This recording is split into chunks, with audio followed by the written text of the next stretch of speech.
Bonjour à tous et à tous. Je suis Fabienne Brocaret, fondatrice de My Happy Job. Je vous souhaite la bienvenue dans ce troisième webinaire lancé à l'occasion de la sortie des livres My Happy Job aux éditions Viber. Donc, on est ravis de l'enthousiasme autour de la collection de livres et lors de ces webinaires.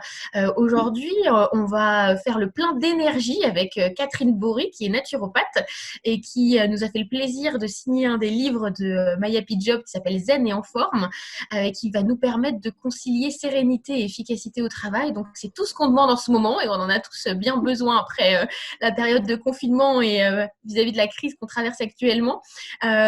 Pour ceux qui ne connaissent pas My Happy Job, c'est un média en ligne dédié au bien-être au travail et à la qualité de vie au travail que j'ai lancé en 2016 et je suis vraiment très contente et très fière que 4 ans plus tard, le site devienne aussi une collection de livres et les 4 premiers je dirais les 4 premiers tomes. Les 4 premiers bébés viennent de sortir fin mai, avec un peu de retard dû au confinement, mais du coup, on est encore plus content de les avoir en main maintenant, parce qu'on aura encore attendu un petit peu par rapport à leur sortie en mars. Et on est aujourd'hui ravis d'échanger avec vous. Donc, pour vous expliquer un petit peu le déroulement du webinaire, on va passer 1 heure ensemble. Donc, Catherine va nous faire une présentation à peu près de 20 minutes, plus ou moins, sur la thématique de son livre et nous expliquer un petit peu comment être zen et en forme en ce moment et que l'on soit en télétravail ou en reprise au bureau. Et après, l'idée, c'est d'échanger avec vous. Donc moi, ce que je vais faire pendant que Catherine fait sa présentation, c'est noter toutes vos questions. Donc vous pouvez nous les envoyer par le chat. Donc vous n'avez qu'à cliquer sur l'onglet Converser et ensuite vous pouvez nous poser les questions, soit au conférencier, soit à tout le monde en mettant en bas conférencier et participants. Donc n'hésitez pas à nous poser plein de questions. C'est ce qui fait la richesse de ces webinaires, c'est de pouvoir vraiment vous répondre et qu'on échange. Et n'hésitez pas aussi à apporter vos témoignages. C'est toujours intéressant d'avoir d'autres réponses et d'autres partages d'expériences aussi. Donc servez-vous du chat pendant la durée du webinaire et moi je relayerai avec grand plaisir vos questions. Et si vous avez envie ensuite de partager ce webinaire, sachez qu'il sera disponible sur YouTube ou si vous devez partir avant la fin, il sera sur la chaîne Viber, la chaîne YouTube de Viber et la chaîne YouTube de My Happy Job. Donc, n'hésitez pas après à le regarder et à le partager. Voilà. Catherine, je vais te laisser la parole pour une vingtaine de minutes. D'accord, merci. Merci Fabienne pour cette présentation. Du coup, je vais me présenter rapidement pour voilà, que tu saches un petit peu qui je suis. Je suis Catherine Bory. Et effectivement, je suis naturopathe et je suis spécialisée en cabinet dans la reconstruction après un burn-out. Donc, moi, j'accompagne des personnes qui ont fait un burn-out pour les aider à reprendre le travail. J'ai une autre casquette. Je suis aussi formatrice conférencière, plutôt spécialisée là, dans la prévention du burn-out, donc gestion du stress, et j'interviens en entreprise sur ces thèmes.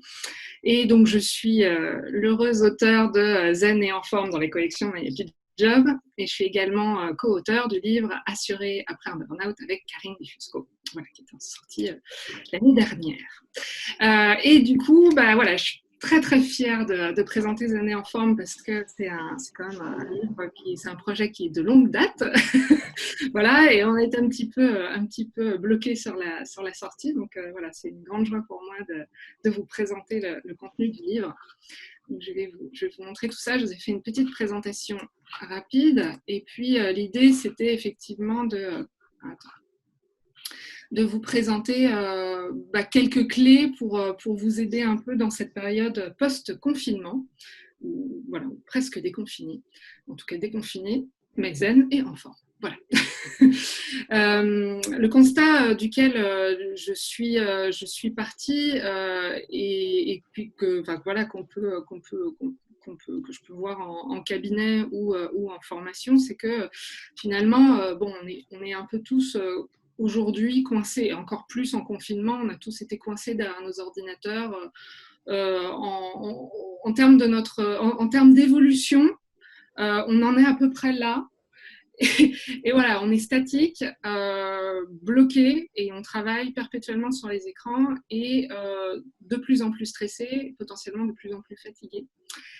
Et on oublie un petit peu d'où on vient, de toute cette chaîne finalement d'évolution qui date de plusieurs milliers d'années et qui nous a vu comme ça évoluer et qui nous a, sur lequel on s'est construit sur des rythmes, sur un type d'alimentation, sur du mouvement, sur des habitudes de vie qui faisaient qu'on était en bonne santé. Et puis d'un coup, on s'est retrouvé statique, coincé sur nos chaises, derrière des ordinateurs, derrière des écrans. Et ça depuis, allez, une cinquantaine, écran depuis moins que ça, mais statique depuis une petite centaine d'années. Et finalement, c'est peut-être ça qui fait qu'aujourd'hui, on est peut-être plus stressé, moins en forme et moins serein. Et l'idée de ce livre, c'est vraiment de vous aider à retrouver votre écologie personnelle, à repartir en fait de ce bon sens d'hygiène de vie ou de ce bon sens de santé pour vous aider à retrouver de l'énergie et rentrer dans une spirale vertueuse, puisque si vous êtes en forme, vous serez plus productif et efficace. Si vous êtes plus productif et efficace, vous serez plus détendu et positif. Et si vous êtes plus détendu et positif, vous aurez une bonne énergie. Et du coup, vous serez plus productif. Et voilà, et de re-rentrer dans cette spirale dynamisante, énergisante, plutôt que ce qu'on peut voir de plus en plus dans le monde du travail, quand on n'est pas en forme et qu'on n'a pas la forme, enfin qu'on n'est pas en bonne santé, on fait des erreurs, on a des soucis, on a plus de tension, on a un mauvais sommeil, du coup on n'est pas en forme, du coup on est moins productif.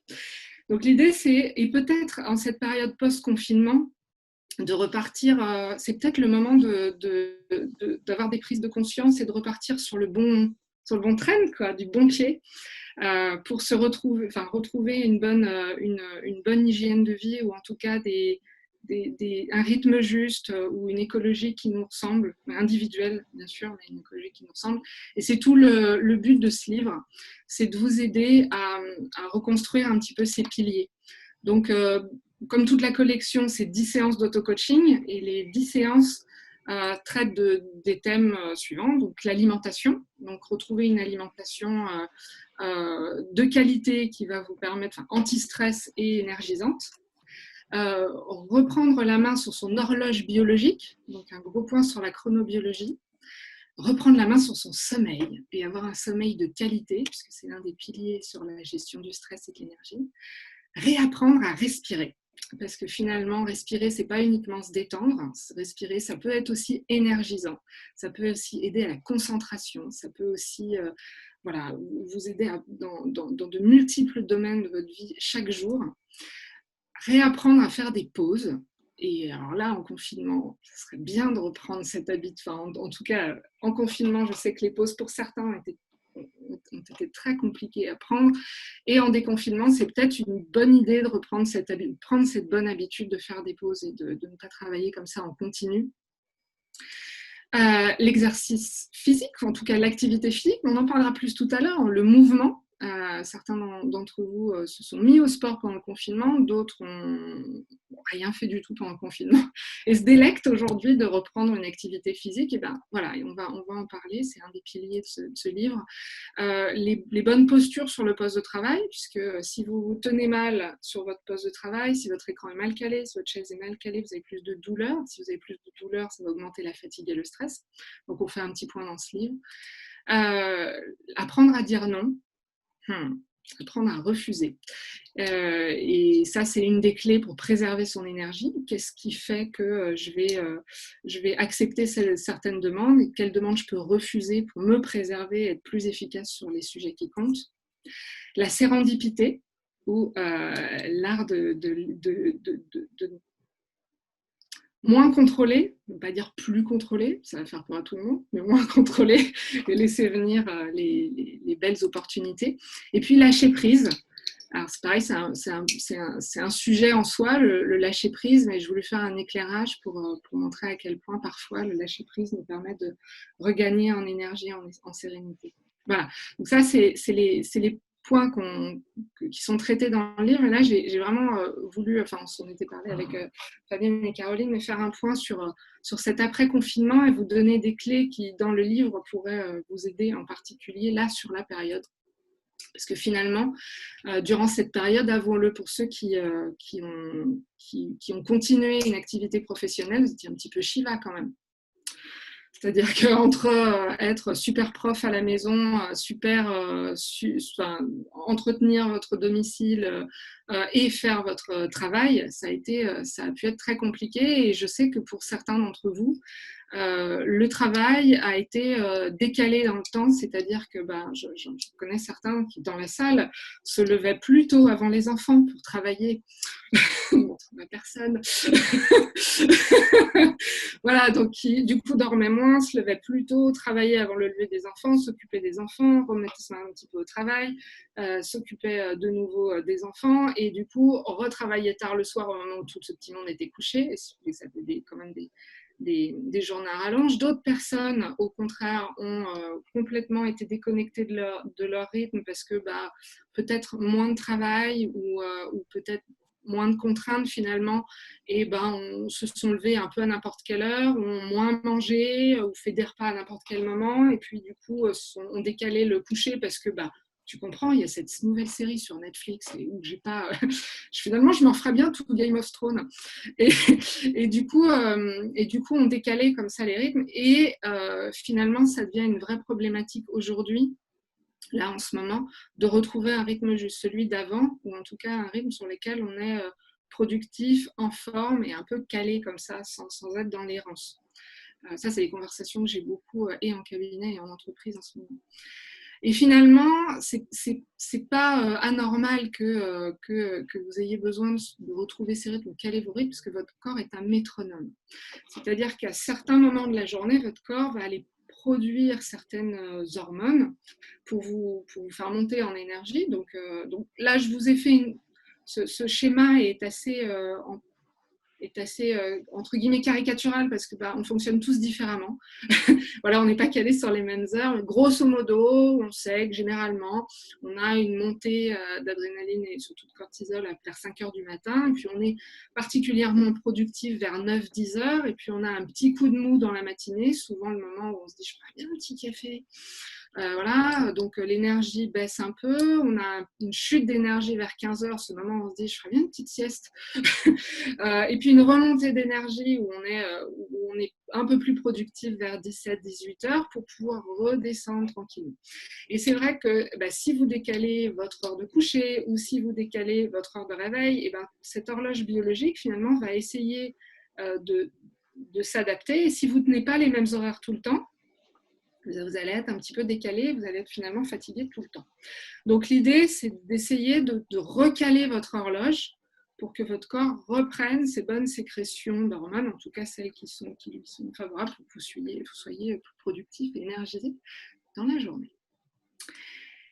Et finalement, retrouver ces rythmes, on va peut-être en profiter. Je sais pas, vous avez peut-être, je ne sais pas si certains d'entre vous ont observé finalement qu'ils avaient des rythmes. Le fait de se sortir du monde du travail et ce côté, sortir du monde du travail, non, mais le fait de ne pas aller au boulot et de ne pas être timé sur ce côté métro-boulot-dodo, certains se sont peut-être rendus compte qu'ils étaient finalement plutôt productifs le soir et d'autres plutôt productifs le matin. Caler son horloge biologique, c'est ça. Parce que finalement, quand vous devez toujours vous lever à 6 heures du matin, déposer les gosses à l'école, aller être à 8h30 au boulot, travailler, finir à 17h30 ou 18h pour aller chercher les enfants, etc. Si vous êtes du soir, vous êtes complètement contrarié parce que vous n'êtes pas productif, vous, le matin.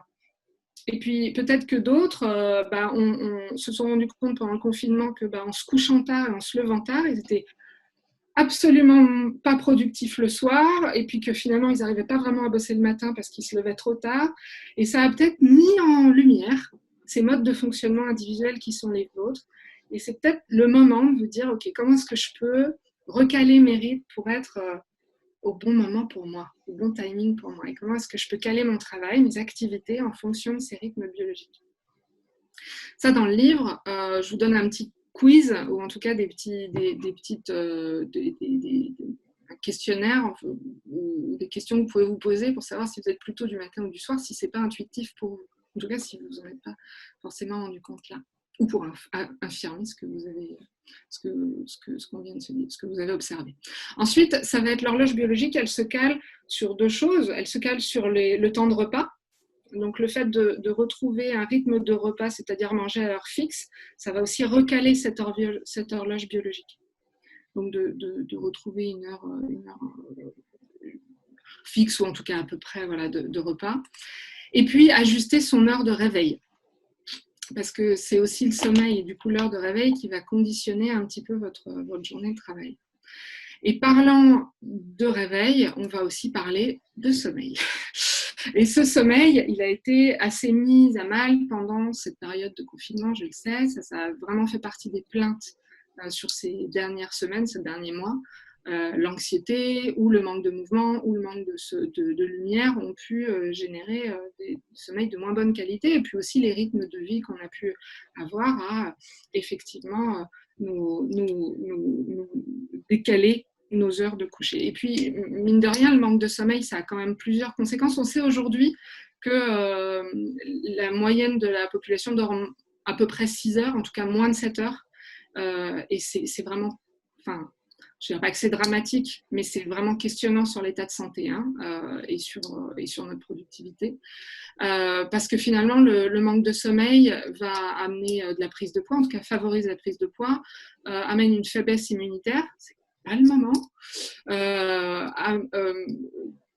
nous donne une moins bonne mémoire, en tout cas baisse nos capacités cognitives, nous rend plus irritables, on a une moins de vigilance, donc une augmentation des risques d'accidents, ou sans parler d'accidents, d'erreurs dans ce qu'on fait, et une moins bonne résistance au stress. Donc on voit à quel point le sommeil va être capital en matière de gestion du stress et de gestion de l'énergie. Voilà, et pour être zen et en forme. Et finalement, j'ai identifié, mais il y en a beaucoup plus, et ça vous pourrez les trouver dans le livre, les facteurs qui vont faire qu'on va avoir un sommeil de moins bonne qualité, ou en tout cas c'est pas en qualité, en quantité. Ça va être le fait de traîner dans la télé le soir, on le fait tous un peu, je crois, non, pas lâcher une série, allez, encore un petit dernier. Le fait de travailler au lit, de travailler tard, ou de couper les écrans vraiment juste avant de dormir, et puis les réseaux sociaux avant de dormir. Allez, un dernier petit coup sur LinkedIn, et puis j'éteins. Il n'y a pas une dernière story sur Insta, là, et puis je me couche. Et c'est toutes ces habitudes, finalement, nos écrans entrés, quand les écrans entrent dans la chambre, c'est souvent un sommeil, c'est souvent signe d'un sommeil de moins bonne qualité, ou en tout cas en moins bonne quantité. Donc on va faire en sorte d'arrêter ça, ou en tout cas de le limiter, ou en tout cas de veiller et voir quel est l'impact sur nous et comment on peut faire pour faire différemment. Et du coup, je vous donne 3 techniques là. Ça va être d'essayer au maximum, et il y en a plus dans le livre, ça va être de caler son heure de coucher en fonction de son heure de réveil. Parce qu'effectivement, juste avant, je vous ai dit, calez-vous sur une heure de réveil. Si vous calez votre heure de réveil à 7 heures, alors que vous avez pris l'habitude de vous lever à 9 heures, mais que vous continuez à vous coucher à 1 heure du matin, mécaniquement, vous avez perdu 2 heures de sommeil. Donc, si vous savez que vous avez besoin d'à peu près 8 heures de sommeil, et dans le livre, je vous ai mis un exercice pour savoir à peu près en tout cas un tableau à remplir pour savoir de combien d'heures de sommeil vous avez besoin, parce qu'on n'est pas tous fait pareil. Si vous savez que vous avez décidé de vous lever tous les jours à 7 heures, parce que dans votre organisation, pour recaler votre horloge biologique, c'est juste pour vous, eh bien, vous allez devoir caler votre heure de coucher pour dormir suffisamment. Donc, on va aller se caler une heure de coucher. On va être attentif aux signes. Les bâillements, les yeux qui piquent, la baisse d'attention sont des signes qu'il faut aller se coucher, pas des signes qu'il faut regarder un épisode supplémentaire. Ça, c'est vraiment des choses auxquelles il faut faire attention. Et puis, favoriser les activités de détente le soir. Tout ce qui va susciter l'attention ou stresser avant de dormir vont être source de potentielle rumination. Donc tout ce qui est travail, tout ce qui est mauvaise nouvelle, tout ça on évite à partir d'une certaine heure. Pas mal d'arrêter vers 19 heures, voilà, pour se laisser un sas de décompression et laisser la place au sommeil. Et qu'est-ce qui favorise aussi un bon sommeil ? L'activité physique, bien sûr. L'activité physique. Alors, c'est bien, il y a une prime vélo en ce moment. Retape ton vélo ou achète un nouveau vélo. Et vraiment, moi, ça m'arrange. Alors, ça m'arrange. Je pense que c'est bien pour tout le monde. Souvenez-vous de cette chaîne de l'évolution que je vous ai montrée au début de la présentation. Finalement, ce qui nous fait défaut aujourd'hui, beaucoup, en plus de l'alimentation, etc., c'est le manque de mouvement. Nous sommes de plus en plus statiques. Et nous sommes faits pour bouger. Nous ne sommes pas nés avec une chaise sous les fesses. Nous avons 2 jambes, nous sommes faits pour bouger. Et finalement, nous ne bougeons pas assez. Et c'est pourtant le mouvement a plusieurs bienfaits, et liste non exhaustive ici pour aller vite, mais vous pourrez les trouver dans le livre. D'un point de vue physique, il va avoir un impact sur notre sommeil. Si nous bougeons, nous dormons mieux, c'est un fait avéré scientifiquement. L'activité physique, en tout cas le mouvement, soulage les tensions. Donc, tout ce qui va être trouble musculo-squelettique lié à une posture statique vont être améliorés par le mouvement. Et il réduit aussi l'impact du stress parce que quand vous êtes stressé, vous accumulez un petit peu une énergie qui ne sort pas, et le mouvement permet de libérer cette énergie et du coup de nous apaiser physiquement. D'un point de vue émotionnel, il permet de bien gérer les émotions, de diminuer l'anxiété. Si vous êtes d'un tempérament anxieux, le mouvement devrait sacrément vous aider. Puis ça augmente l'estime de soi, puisque plus on en fait, plus on arrive à en faire, et plus on se sent satisfait. Et puis, d'un point de vue mental, le mouvement est avéré, les scientifiques ont pu montrer que le mouvement nous permet de structurer nos idées. Ça a dû vous arriver sans doute de réfléchir sur un sujet pendant des heures et des heures et des heures, et puis de ne pas y arriver, et puis de sortir le chien, et puis de revenir en disant « Mais non, c'est ça qu'il faut faire !» Juste, on a fait le tour du pâté de maison. Bon, on a bougé. Voilà. Ça apaise aussi le mental, le fait d'être en mouvement, ça va canaliser un peu ces idées en boucle comme ça, ou ces ruminations qu'on peut avoir perpétuellement. Et puis ça améliore nos capacités cognitives, de concentration notamment. Donc on voit à quel point le fait de bouger va nous aider à être performants et en forme, en tout cas plus serein. Voilà. Alors je vous dis mouvement, je vous dis bouger, je vous dis activité physique. Et là, j'en sens certains d'entre vous penser, mais moi, j'ai pas tellement envie de me mettre au sport 5 heures par semaine, c'est pas mon truc. En fait, il y a bouger et bouger. Il y a activité physique et sport. Il ne s'agit pas de se dire, ok, je vais rester statique à mon bureau pendant toute la semaine. Par contre, je vais tout de...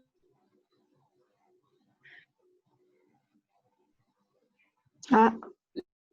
C'est vrai, oui. Qui dit ah non c'est bon.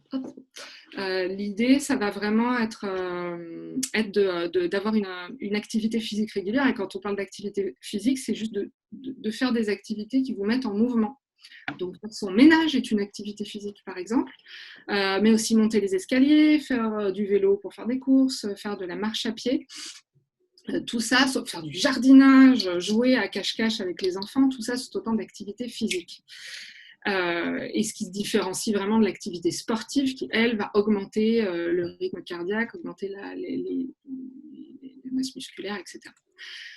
Donc, dans l'idéal, ça va être de faire au moins 20 minutes d'activité physique par jour, donc 20 minutes de marche au minimum, pour atteindre, en fait, l'idée, c'est d'atteindre environ 2h30 à 3h par semaine d'activité physique. Donc, on répartit par petits morceaux. Si on en fait plus, c'est bien, c'est un minimum, 20 minutes par jour. Et une activité, enfin vraiment une pratique sportive entre 1 heure et 3 heures dans la semaine, et donc répartie dans la semaine. Donc, on va faire, par exemple, 1 heure de yoga, 1 heure de course à pied ou 1 heure de vélo un petit peu intense, par exemple. Et puis 1 heure de pilates, ou si on n'a pas le temps de faire 3 heures, déjà 1 heure c'est bien. Voilà, le but c'est pas de se fixer un programme militaire si on sait qu'on ne va pas le tenir. Le but c'est de réussir à bouger vraiment au quotidien. Voilà.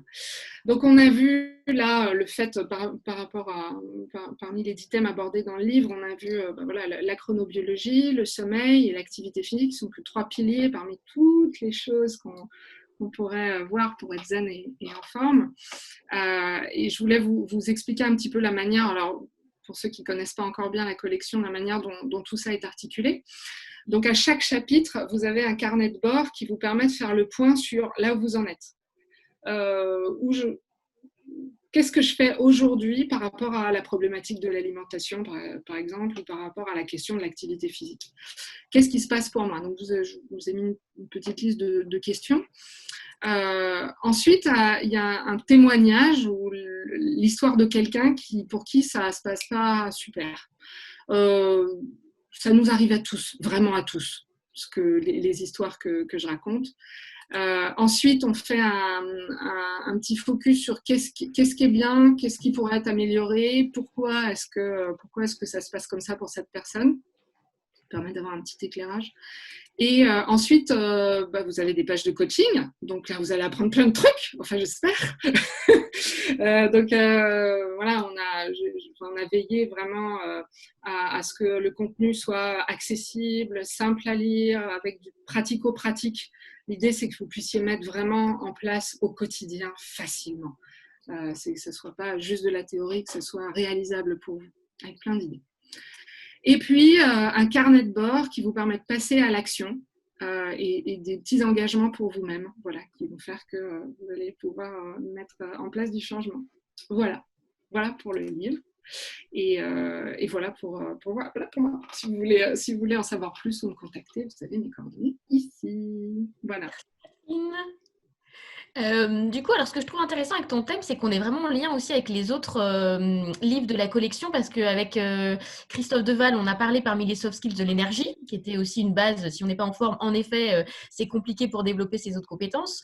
On en a parlé aussi avec Franck Pagny, avec le management sur le besoin de prendre soin de soi et de prendre soin des autres aussi, de son équipe. Et on en parlera, je n'en doute pas, jeudi avec Diane, quand on va parler des rythmes de vie, de la conciliation vie pro-perso et du slow working. Donc, c'est vraiment, je dirais, le central par rapport à tous les sujets qu'on aborde. Et alors, il y a beaucoup de questions. Donc, ce qu'on va essayer de voir parmi toutes les questions qu'il y a, déjà, tu as employé l'expression d'écologie personnelle. Oui. Comment est-ce que tu définis l'écologie personnelle? C'est quoi? Alors, moi, j'utilise une métaphore, je vais aller assez vite, ça va être très, très clair. Vous voyez l'agriculture intensive, vous voyez l'agriculture biologique ou biodynamique.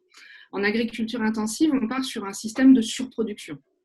Et c'est un peu, selon moi, voilà l'image que j'utilise, c'est un peu le système dans lequel on se trouve aujourd'hui, c'est-à-dire qu'on est dans un système où on se lève le matin, c'est comme si on appuyait sur le bouton on, on surproduit, et puis on se couche le soir parce qu'on est exténué et puis on n'y arrive plus. Et c'est un peu pareil en agriculture intensive. L'idée, c'est on plante, on surproduit, on laisse pas de pause, on laisse pas de temps de jachère, on y va, et puis au bout d'un moment, la terre, elle est exténuée, épuisée, et on n'arrive plus à faire pousser quoi que ce soit. Ce sera un peu le burn-out, quoi. Voilà. L'idée du développement durable de soi-même ou de l'écologie personnelle, c'est de remettre un peu de rythme, de bon sens là-dedans. Donc, effectivement, d'avoir des temps de repos, d'avoir des temps d'alimentation, d'avoir des temps de suivre un peu les rythmes des saisons, d'écouter un peu plus ce qui est bon pour nous. Voilà, l'écologie, ce que je mets derrière le terme d'écologie personnelle, c'est retrouver ce qui est juste pour nous dans notre conditions de mammifère un petit peu, voilà, moderne. Voilà ce que je mets derrière. Est-ce que c'est clair ou pas du tout? Très clair. Et par rapport au rythme, si on est complètement perdu et qu'on ne sait pas si on est plutôt du matin ou du soir, qu'est-ce que tu nous conseilles comme premier pas pour identifier un petit peu notre rythme? C'est de s'observer au quotidien? Voilà, ça va être d'observer un petit peu, déjà, repartez un peu de ce que vous avez fait, ce que vous étiez dans l'enfance. Est-ce que vous étiez plutôt à vous coucher avec les poules et être debout à 6 heures du matin? Vos parents râlaient d'ailleurs, parce que c'était beaucoup trop tôt. Ou est-ce que vous étiez plutôt à sauter sur le lit à 23 heures? Déjà, ça vous donne une bonne indication de si vous êtes du matin ou du soir. Et ensuite, ça va être de regarder, est-ce que vous êtes plutôt super frustré à 18 heures parce que vous êtes obligé de quitter le travail, parce que enfin vous aviez réussi à vous concentrer? Ou est-ce que, non, en fait, c'est le matin à la fraîche pour moi. Donc, c'est de regarder un petit peu comment est-ce que vous fonctionnez et de recaler vos rythmes. Et là, les vacances, si certains d'entre vous prennent des vacances, vont vraiment vous permettre de recaler ça. Laissez-vous vivre et regardez comment c'est plus facile pour vous. Et est-ce qu'on peut être du matin et du soir? Alors, en naturopathie, on appelle ça de la dystonie. Oui, on peut être du matin et du soir. C'est-à-dire qu'en fait, on n'est pas naturellement du matin et du soir, c'est qu'on s'est forcé à être du matin et du soir. Donc, c'est-à-dire qu'on a du mal à arrêter. Ou alors, vous êtes de ce type de personne qui n'arrivait à dormir que de 4 heures. Et du coup, en fait, il suffit de dormir peu ou de se reposer, de faire une micro-sieste dans la journée et hop, c'est reparti. Parce que vous avez des temps de récupération, des flash récupération hyper efficaces. Voilà. Sinon, vous pouvez être du matin et du soir, mais ça veut dire que les temps de repos sont pas. Voilà, c'est-à-dire que vous n'êtes pas vraiment à l'écoute de vos besoins en termes de repos, je pense. Et par rapport à l'heure du coucher, est-ce qu'il y a une plage horaire qui est quand même recommandée? Ou est-ce que ça peut vraiment être très variable? Je ne sais pas, moi, quand j'étais petite, on me disait que les heures avant minuit étaient plus importantes que les autres. Voilà. Est-ce qu'il y a une heure de coucher qui est recommandée ou pas du tout? Alors oui, normalement, les heures avant minuit, 22 heures, c'est mieux. Enfin, regardons comment nous avons vécu pendant des milliers d'années. C'était calé sur la lumière.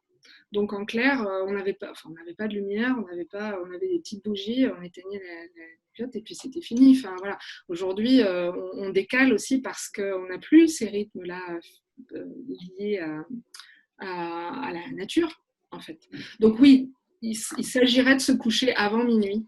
Mais si vous n'y arrivez pas pour tout un tas de raisons, il s'agirait surtout de dormir suffisamment. Donc peut-être plus intéressant de se coucher à 1 heure parce que vous n'arrivez pas à dormir de toute manière ou parce que vous ne pouvez pas pour X raisons, votre rythme de travail, etc. Mais par contre de veiller à bien dormir plus de 7 heures. En tout cas, Par si vous avez besoin de plus de 7 heures.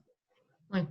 Par rapport à ces rythmes dont tu parlais, par rapport au sommeil, qu'est-ce que peut nous apporter la sophrologie, par exemple? De la détente. À reprendre contact avec son corps et être moins dans sa tête, voilà, et apprendre à nous détendre, reprendre contact avec ses muscles, enfin voilà, savoir où sont les points de tension, savoir les détendre et savoir lâcher le mental surtout.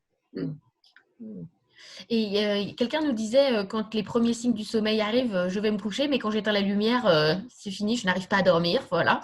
Donc, qu'est-ce que cette personne peut faire? Est-ce que justement un exercice de sophrologie, de respiration, qu'est-ce qui peut nous aider à ben, pas à se relever et à réussir à dormir plutôt? Alors, ce qui se passe souvent, c'est j'ai les yeux qui piquent, oh, je vais dormir, oh, j'ai besoin de dormir, j'arrive pas à dormir, j'arrive pas à dormir. Pourquoi j'arrive pas à dormir? C'est nul, putain, je t'ai crevé il y a 2 minutes. Et le mental est reparti à ce moment-là. Et du coup, vous êtes stressé parce que vous n'arrivez pas à dormir. En plus, la naturopathe, elle vient de vous dire qu'il fallait dormir 7 heures.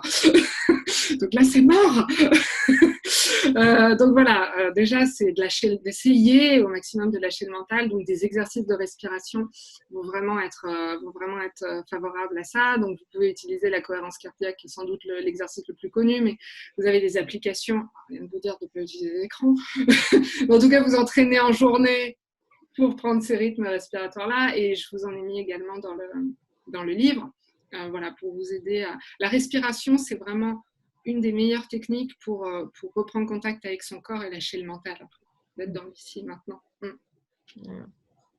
Alors, on a plusieurs questions par rapport au burn-out. Déjà, quels sont les signes qui doivent nous alerter qu'on glisse doucement mais sûrement vers le mur du burn-out? Qu'est-ce qui doit, voilà, à quoi on doit faire attention, surtout après, si on a eu une période très intense là niveau travail et certains GR nous disaient encore l'école à la maison. Donc, du coup, qu'est-ce qui doit nous alerter? Ce qui doit vous alerter, c'est le manque de sommeil, c'est-à-dire plus réussir à dormir, ou vraiment pas réussir à vous endormir et vous lever hyper tôt, ou avoir des nuits entrecoupées. Quand le sommeil est perturbé, c'est signe que déjà le système nerveux est un petit peu en tension. Le fait de ne pas réussir à faire des pauses, le fait de ne pas réussir, que les vacances ne suffisent pas à vous reposer, enfin à vous recharger, le fait que le mental ne lâche jamais, vous soyez toujours, et la recherche perpétuelle de perfection ou d'hyper-performance, ou le fait de dire non, non, mais moi je peux pas arrêter, moi je suis indispensable, sans moi ça marchera pas, sans moi je peux pas lâcher, voilà. Ça, c'est des signes qui peuvent vous alerter, en tout cas, qui sont, quand vous prenez conscience de ça, de vous dire ok, wow, qu'est-ce que je peux mettre en place pour prendre soin de moi, et peut-être baisser un petit peu la barre si c'est possible, et profiter, si vous pouvez, là, de prendre des vacances pour vous reposer sans en faire, être sur le même rythme. On va faire des vacances, on va faire des vacances studieuses, je vais refaire l'école à la maison parce que ils ont perdu plein de temps à l'école, et en plus de ça, on va faire des visites. Tiens, on va visiter la France. On se repose là. Est-ce que le corps aussi peut nous alerter si, je ne sais pas, j'ai plus souvent des maux de tête, plus souvent mal au dos, est-ce que ça aussi, c'est des signes qu'il faut Oui. voilà, surveiller? Augmentation des maux de tête, augmentation des troubles musculo-squelettiques, l'impression d'être courbattu tout le temps, l'impression de se lever fatigué, se lever exténué, avoir l'impression de ne pas dormir en fait. La liste à l'après-vert, on a quand même pas mal. C'est les troubles cutanés, plus d'eczéma, de psau, une chute du système immunitaire. Voilà, malade tout le temps, choper tout ce qui passe. Oui, oui. Et là, on parlait des signes pour soi. Quand on a quelqu'un dans son équipe où on se rend compte que la personne clairement est fatiguée, fait des erreurs, mais pour autant ne veut pas s'arrêter et continue à vouloir travailler autant, qu'est-ce qu'on peut essayer de faire pour essayer de l'aiguiller sans non plus être, je dirais, dans la contrainte? Ce qui est difficile, en fait, vous avez plusieurs étapes dans le burn-out. Il y a le stress chronique intense, d'accord? Donc, plus j'y vais, en fait. Et au bout d'un moment, il y a ce qu'on appelle la phase de burn-in. Donc, c'est un peu comme si vous étiez pris dans un train à grande vitesse. Vous n'arrivez pas à arrêter. Donc, le mur, voilà, il approche. Et c'est souvent ce moment-là où les proches commencent à dire ça se passe pas très, très bien là. Et la difficulté, ça va être de dire, cette personne peut ne pas entendre, c'est-à-dire de dire non, mais moi, parce qu'elle est dans le déni de sa situation et qu'elle est un peu dans cette espèce, entre guillemets, de syndrome de toute puissance, en disant mais moi je suis pas faible, moi je vais y arriver, moi je vais tenir, d'ailleurs les autres ils y arrivent, pourquoi pas moi? Donc vous allez lui dire t'es fatigué, tu devrais t'arrêter, et là c'est ah non, l'arrêt surtout pas, non, je gère, non mais je finis ce que j'ai à faire, après je me reposerai, et puis en fait ça s'arrête jamais. Donc l'idée c'est d'être de peut-être écouter cette personne plus.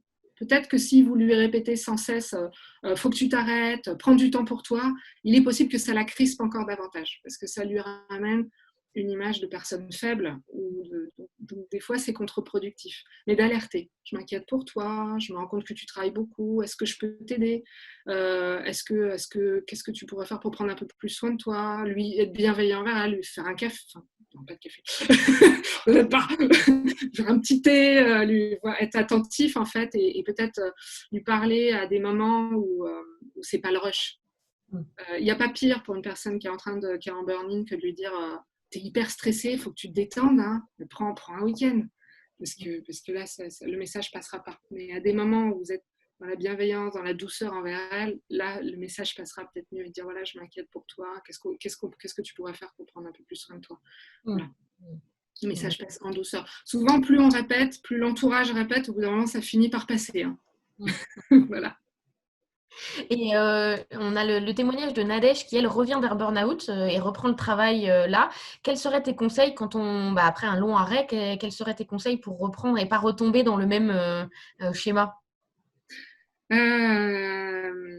Nadège, l'idée, ça va vraiment être de faire un peu le point sur les... Enfin, j'imagine que Nadège, vous l'avez fait, mais de faire le point sur vos apprentissages. Qu'est-ce que vous avez appris de ce burn-out? Qu'est-ce que vous avez appris de vous durant ce burn-out?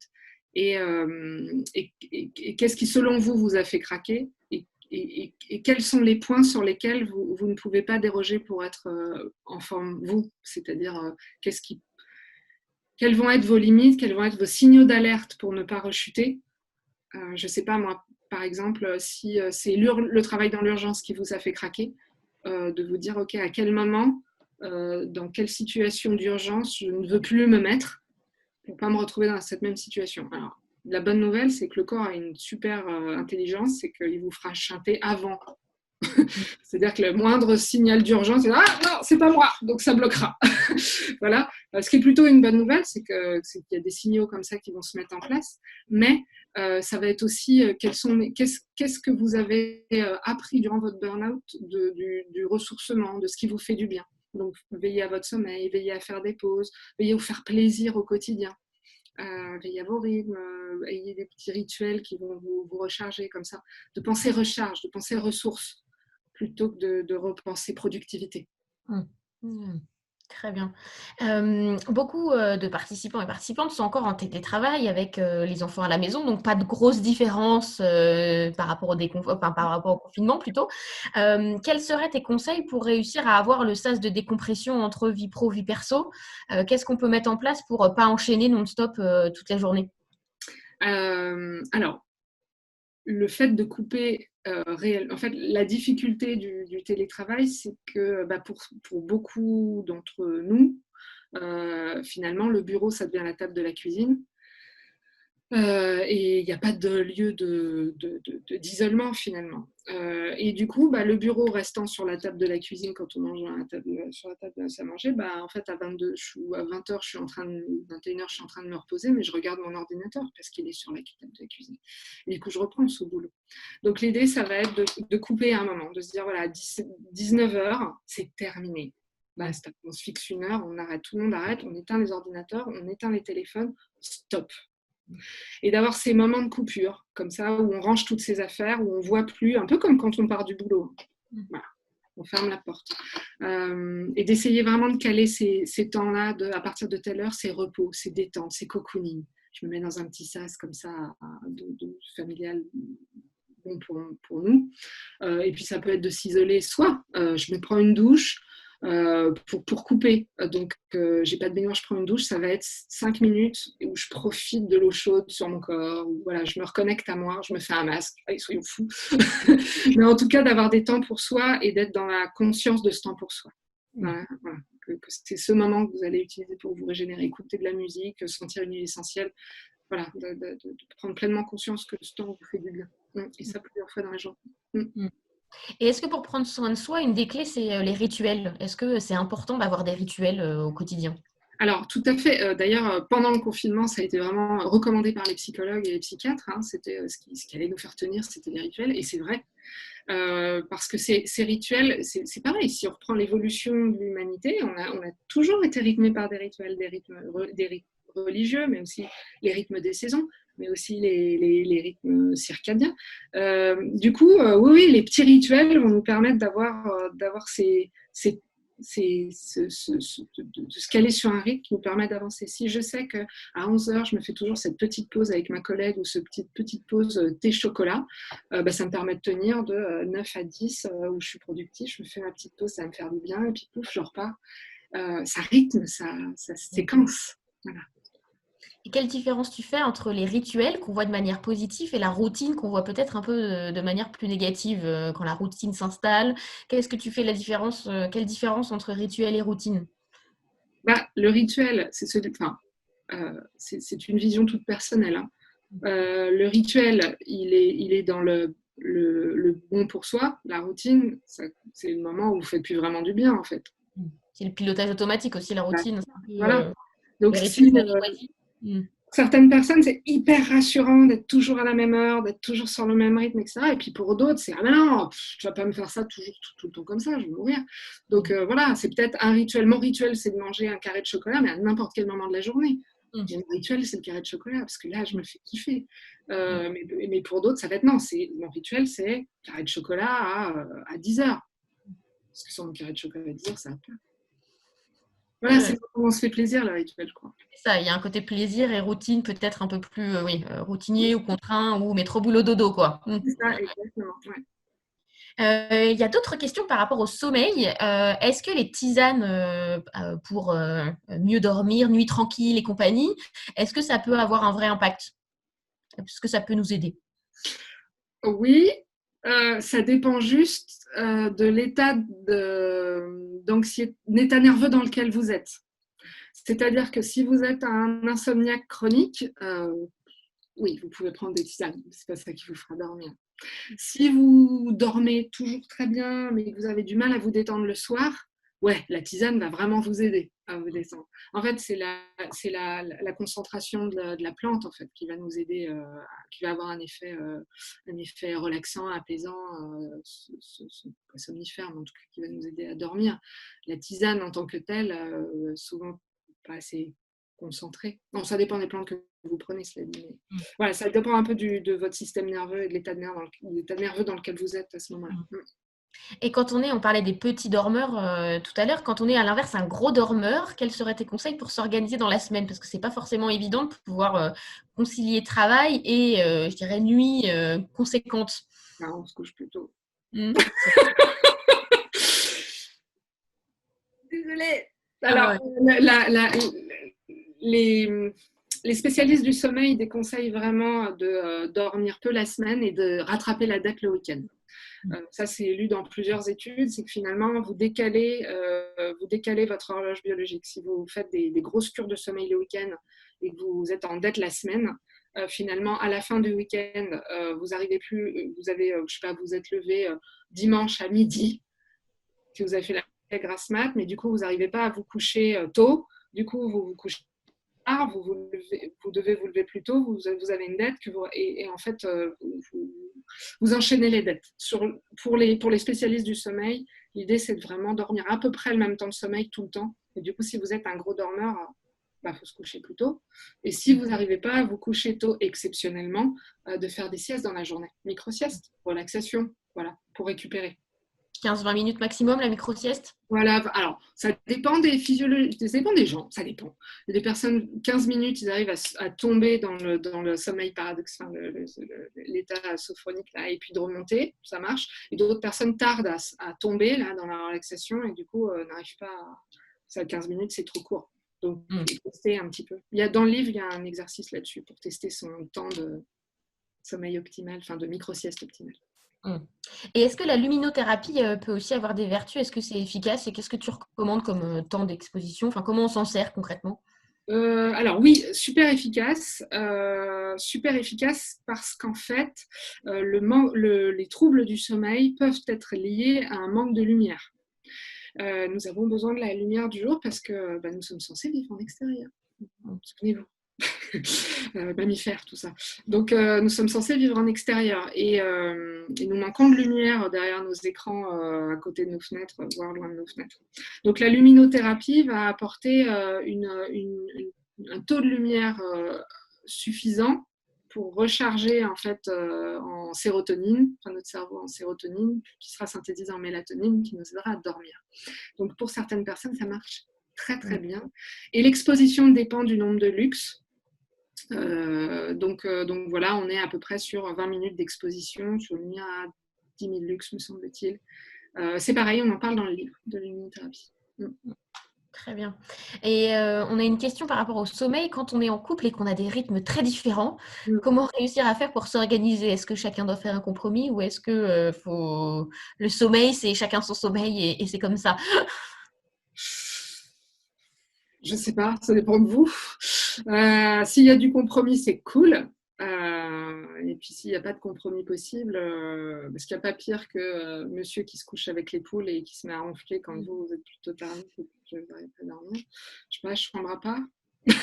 Non, je ne sais pas trop. L'idée, je ne sais pas, ça dépend vraiment de votre couple, mais l'idée, c'est de trouver le rythme qui vous convient à tous les deux et pouvoir vous recharger, faire de vos nuits vraiment un outil de récupération.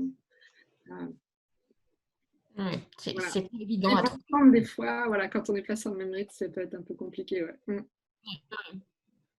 Et par rapport cette fois au burn-out, on nous demande Fanny nous demande est-ce que le fait de ne plus avoir envie, de ne plus être motivé par le travail, est-ce que ça peut être signe d'un burn-out ou d'une grosse fatigue, le fait de ne plus arriver à avancer? Ça peut associer à d'autres signes, mais ça peut être aussi ce qu'on appelle le bore-out, c'est-à-dire ça n'a pas de sens, j'en peux plus, de toute façon je fais rien, je m'ennuie. Ça peut être des signes d'épuisement associés à d'autres signes physiologiques. Pas que ça. Comme la chute du cortisol, etc. En tout cas, ça peut être un signe qu'il y a une baisse de motivation et une grosse fatigue psychique. Donc, il y a peut-être effectivement un petit truc à remettre, à recaler. D'accord. Je ne peux pas dire que c'est un burn-out ou pas. Oui, voilà, ça dépend d'autres facteurs, il n'y a pas que ça. Oui, tout à fait. Certaines personnes vont être en burn-out, mais hyper motivées et dire ah, moi je lâche pas. Voilà. Donc, ça dépend des signes qui vont avec. Oui, qu'est-ce qu'il y a d'autre? Et par rapport à l'apnée du sommeil, est-ce que les causes sont purement, je dirais, physiologiques ou est-ce que on nous donnait la métaphore de si je suis sous l'eau au bureau, est-ce que ça peut se transférer la nuit par l'apnée du sommeil? Ça peut. En fait, notre respiration est vraiment liée à notre système nerveux. Donc, vous pouvez avoir pris l'habitude d'être en apnée tout le temps, de pas bien respirer. Et ayant, du coup, étant un petit peu tendu, que ça ait un impact sur la qualité de votre respiration la nuit, peut-être un peu plus en blocage émotionnel comme ça. Ça peut, mais pas que. Donc s'il y a de l'apnée du sommeil, faut vraiment aller consulter pour le coup. Oui, c'est très important ça. Oui, Oui, c'est oui. une des. Quelle que soit la cause, enfin, c'est-à-dire, vous pouvez avoir une cause physiologique et il peut y avoir une cause nerveuse, enfin, psychique, en tout cas liée au stress, mais dans les deux cas, on ne reste pas comme ça. Ouais, Voilà. pas les coups. Ouais. Oui. Et est-ce que le burn-out est nécessairement lié à un trop-plein de travail?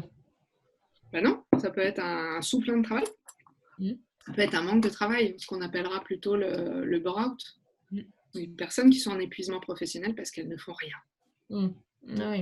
Et puis, ça peut aussi, le burn-out, alors quand on parle de burn-out, on parle d'épuisement professionnel, mais ça peut être un trop-plein de plein de choses dans la vie. Hein. Ça peut être un trop-plein au travail, en plus de problèmes personnels, en plus de trop de choses. Ouais, on a beaucoup parlé de la charge mentale, du burn-out parental, et je dirais encore plus cette année, après voilà, la confusion entre vie pro, vie perso qu'on vient de vivre. Je pense qu'en effet, il y a plusieurs facteurs qui peuvent rentrer en compte. Ouais. Ouais. Donc, le terme burn-out est vraiment lié à de l'épuisement professionnel. Mais donc, on peut aussi avoir un épuisement global. Voilà. On a une nouvelle question par rapport à l'apnée du sommeil. Quels sont les signes? Comment savoir qu'on en fait? Alors, vous levez fatigué le matin, vous prenez du poids, vous vous réveillez, vous avez mal à la tête, vous vous réveillez à des moments dans la nuit, d'un coup, vous ne savez pas trop pourquoi. Voilà, ça peut être des signes. Et quels seraient selon toi les arguments à donner en entreprise pour que certains managers ou notre hiérarchie ou les RH prennent conscience que l'équilibre vie pro, vie perso est important et c'est pas quelque chose d'anecdotique sur le bureau? Déjà, s'inscrire à newsletter My Happy Job, c'est important. Comment faire comprendre aux managers que l'équilibre vie pro, vie perso, c'est important? Ça dépend un peu du manager. Il y a une histoire de bon sens là-dedans, c'est que la surproduction, nous ne sommes pas nous ne sommes pas des machines. C'est-à-dire qu'on ne peut pas considérer qu'on appuie sur un bouton, allez, j'appuie sur un bouton, je suis productif, et puis quand c'est l'heure de pointer, hop, j'éteins, et puis en fait, c'est terminé. Non, non, ça ne fonctionne pas comme ça. Qu'il y a des moments de récupération, qu'on n'est plus productif. Et voilà. La prise de conscience du télétravail, c'est-à-dire que pendant des mois, pendant 2 mois, des managers qui étaient réfractaires au télétravail se sont rendus compte que finalement, on pouvait faire avancer des choses en télétravail. C'est pas magique, ça? On était obligé d'être confiné pour se rendre compte que ça marchait. Et ben c'est pareil, peut-être d'expérimenter le fait de faire des pauses et de regarder la productivité. Est-ce que parce que je fais des pauses, je suis plus productif ou moins productif? Peut-être que si je fais des pauses, je ferai moins d'erreurs. Peut-être que si je fais des pauses, je serai moins fatiguée, donc plus efficace. Peut-être que je serai plus pertinent. Voilà, c'est peut-être de s'appuyer un peu sur les études scientifiques qui ont été faites et des livres notamment sur la performance, sur les performances cognitives. Il y en a plein qui démontrent que justement, le mouvement, les pauses, tout ça, ça aide à la productivité. Oui, tout à fait. Et vous pouvez aussi aller voir tout ce qui est, alors là c'est plutôt pour convaincre les RH, mais toutes les études qui montrent que, notamment chez les jeunes générations, mais pas que, la conciliation vie pro-perso est aujourd'hui un facteur, un levier de bien-être au travail. Et du coup, je dirais, pour attirer les talents et les retenir, c'est pas du tout quelque chose d'anecdotique quand on regarde vraiment ce à quoi les gens font attention. Il y a la qualité des relations au travail et l'équilibre vie pro-vie perso arrive très vite. Il n'y a pas que le salaire. Le salaire est bien évidemment important, mais je dirais que ce qu'on nous propose maintenant au-delà comme travail et la manière de travailler va compter énormément aujourd'hui de plus en plus, et les entreprises s'en rendent compte avec le turnover, avec les arrêts maladie. Donc après, il y a des choses qui nous dépassent individuellement, mais qui doivent être, je dirais, comprises au niveau de l'entreprise dans sa globalité. Oui, tout à fait. On nous redemande, alors tout à l'heure on a répondu si on avait quelqu'un dans notre équipe qui allait vers le burn-out. Plus globalement, quand on a un proche qui est proche du burn-out, qu'est-ce qu'on peut faire pour l'aider à part on a parlé de l'écoute, de l'échange. Est-ce que on peut aussi lui recommander d'échanger avec un tiers? Enfin, qu'est-ce qu'on peut faire pour l'aider concrètement? On peut lui donner des ressources à lire, on peut lui conseiller d'aller faire un petit tour chez son médecin ou chez un sophrologue ou quelqu'un pour l'aider à se ressourcer. Voilà. Souvent, c'est les thérapeutes qui peuvent aussi faire prendre conscience parce que souvent c'est les tiers, c'est-à-dire ceux qui sont pas proches et qui sont pas du boulot, etc., qui vont aller, vous me connaissez pas et vous avez compris que là j'étais en épuisement, ah ouais. Et puis en plus vous êtes plusieurs à me le dire, ah, peut-être que j'entends là. Donc peut-être de conseiller de consulter, voilà, de libérer, si c'est votre conjoint, de lui libérer 1 heure en disant tiens, prends du temps pour aller voir la sophrologue, prends du temps pour aller voir, voilà, je m'arrange pour que toi tu aies ce temps-là. Non, mais j'ai les courses à faire. Non, on s'en occupe. Voilà, de lui offrir des moments comme ça où elle peut aller échanger à l'extérieur. Et est-ce que échanger avec des personnes qui sont passées par un burn-out, ça peut être une bonne idée ou Alors, ça peut. Quand on n'est pas encore dans le burn-in et qu'on est dans le haut, je me demande si, dans ce cas, c'est sûr, on coche les. Ouais, moi c'est pareil. Donc voilà. Encore faut-il que cette personne ait envie de l'entendre. Oui. Très bien. On nous demande aussi, Fanny nous demande, est-ce que les compléments, les vitamines, les huiles essentielles, la phytothérapie, est-ce que c'est réellement efficace? Qu'est-ce que tu... C'est efficace, ça dépend des dosages, ça dépend des molécules et ça dépend si on tape juste ou pas. Et ça dépend de là où. Enfin, c'est vraiment individualisé. Donc, certaines personnes vont vont pas être du tout, par exemple, sur certaines plantes réactives à certaines plantes, par contre, parce qu'on n'a pas tapé juste, parce que c'était pas la bonne. Et puis, pareil c'est pareil. On t'entend un peu moins bien. Des fois, c'est pareil sur les compléments alimentaires. Certains compléments alimentaires vont pas avoir soit le bon dosage, soit la bonne molécule et du coup seront moins efficaces. Mais bon, entre nous, il n'y a pas nécessairement besoin de compléments alimentaires quand on a un sommeil de qualité, quand on a une alimentation de qualité. Enfin, déjà, c'est l'hygiène de vie avant de. C'est la base, et après, avant de penser compléments alimentaires, on revoit tout ça. Cherry on the cake pour aller hop, on se redonne un petit coup, mais déjà, on fait la base, c'est important. Oui. Et on va devoir conclure. Moi, j'aurais juste une dernière question. Quel défi tu nous lancerais? Parce que pour une fois, on fait un webinaire le matin, donc on a toute la journée devant nous. Donc, du coup, qu'est-ce que tu nous lancerais comme défi pour peut-être gagner en sérénité, en zénitude, en forme aujourd'hui? Qu'est-ce qu'on pourrait faire d'ici la fin de journée de travail en pensant à toi aujourd'hui? On va déjà penser.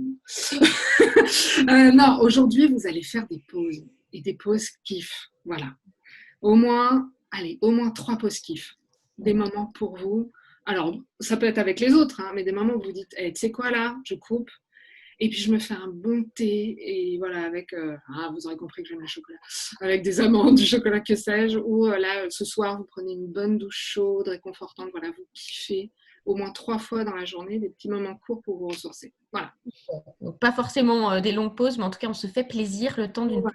Exactement, ouais. Parfait. Merci à tous et à toutes pour votre enthousiasme et les nombreuses questions. C'était encore une fois super. Merci à toi, Catherine. Et puis, je rappelle ton livre Zen et en forme aux éditions Vibert. Et je vous donne rendez-vous pour ceux et celles que ça intéresse jeudi pour le dernier webinaire avec Diane Ballona-Roland.